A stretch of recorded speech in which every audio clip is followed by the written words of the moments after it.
Good afternoon, everybody. This is Chrisi from SolsticeATR and Vulcan Capital Research. Today is August 17th. I will be covering for the week of August 19th through the 23rd what the market outlook can do for us. We can either expand, contract, or do nothing.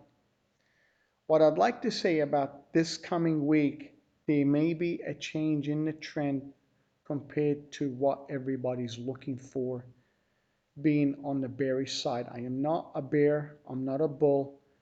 We're going to trade what we see and what the outcome can come from the market. Let's first start by taking a look at the combination of the four instruments I usually have up there. Is the Fortune 500, the Nasdaq, the Russell, and the Dow Jones Industrial Average. The combo on the weekly have two hammers. We tested the upper and the lower channel and the 50 simple moving average and bounced back up. If we can clear the 38 150 and eventually the 38 700, I think it's back off to the races to the upside. Let's just go look at it on a daily chart. We'll go from weekly to daily. And as you can see, I'm going to just zoom in this area. We used to have a smaller channel, which we fell through. We had a wider channel, and we eventually look like we are symmetrical, still in an up channel, but we created a diamond. This looks like a square box, or like, people call this an H pattern.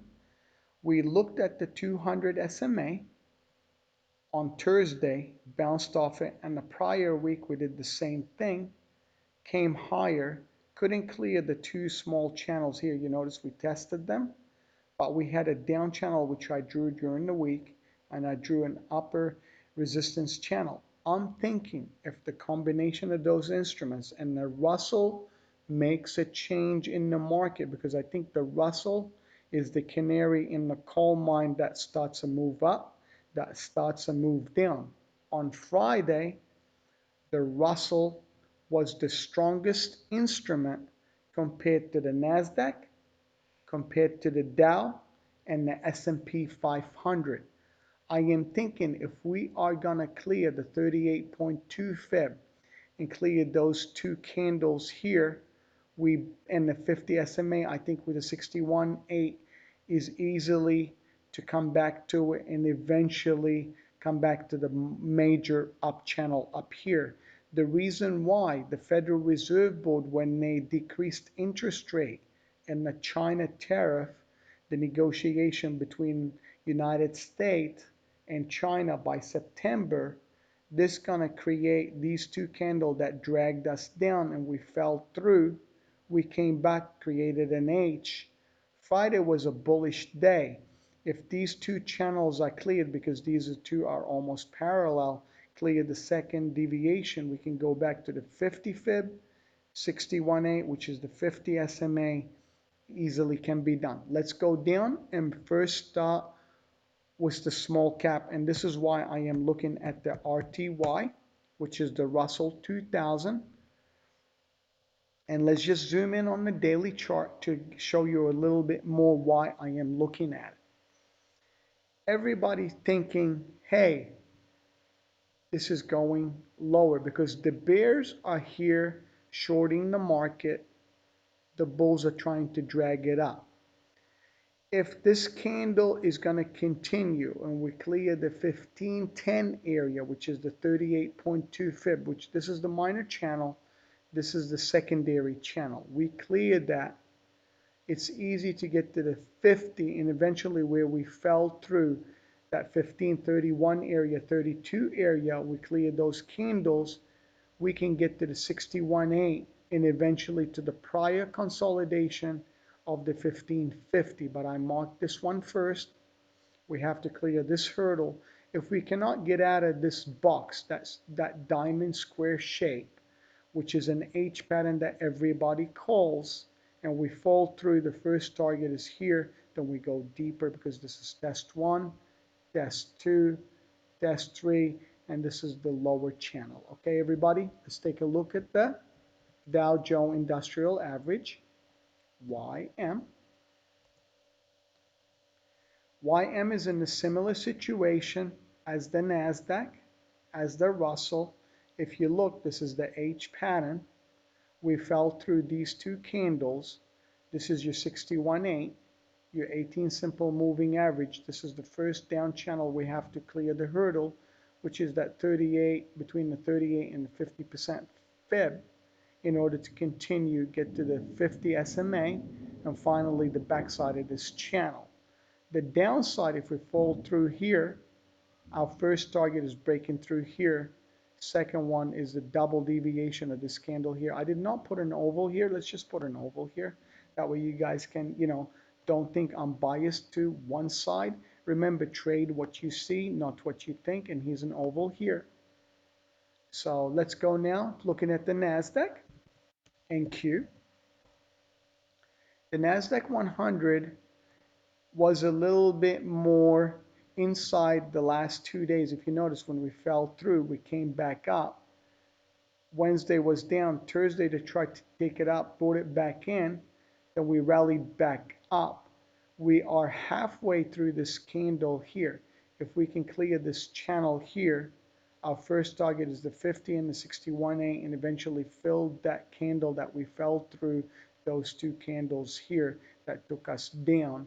If not, and we fall back through, our first target is the 200 SMA, and eventually fill the gap down here.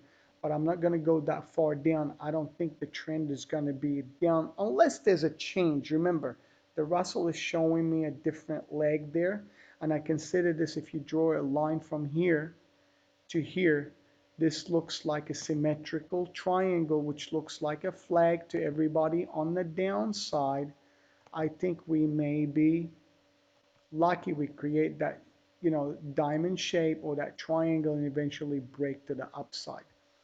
Let's go look at the S&P 500 ES. The Fortune 500 company is the same thing. We have, two channels and a wider one on the top. Let's just come into this area. We came down. We tested, that area. We fell through the 200 SMA. Remember, last week when we fell through the 200 SMA on the S&P, the Nasdaq touched the 200 SMA and we got a nice rally back to the upside. Where did we retest? The 61.8 and the 50 SMA? Couldn't clear it and came back down, fell through. Then we now trying to clear the prior down channel that we fell through, which is no longer valid. But if you notice, this is the 116 SMA. If we can continue, clear the 50 fib, first hurdle the channel, second hurdle channel, your first target is your 50 SMA and eventually to the back to the upside of this channel. I do have a channel here before where we fell through. I'm going to remove that drawing. This is no longer that minor channel. Remember that week when we fell through, the 29.55 quarter, 55.50 was the gap, and I had this oval here. So this is why we moved it to the right, and we have the 50 simple moving average here as our first continuation to go back to the upside. So let's take a look at the volume profile. We can go to style. Instead of using the regular candle, we go to monkey bar. This is very similar to what we call volume profile, which is the value area high, value area low. I'll zoom in to explain it a little bit more. Let's just zoom in this area so you can guys get a better feel of it. This is the value area high, value area low. This is the pot. We had two distributions here. A run, come down and push back up, and we closed here. Volume distribution looks like a P shape or a B. Profile value area high, value area low. This is the pot. This is where most price action, those numbers happened. And basically, there's an area here that we need to retest in order to clear that 30 area, 28 area. We have to clear the 2900, 2898 area in order to continue higher and go back to the 55.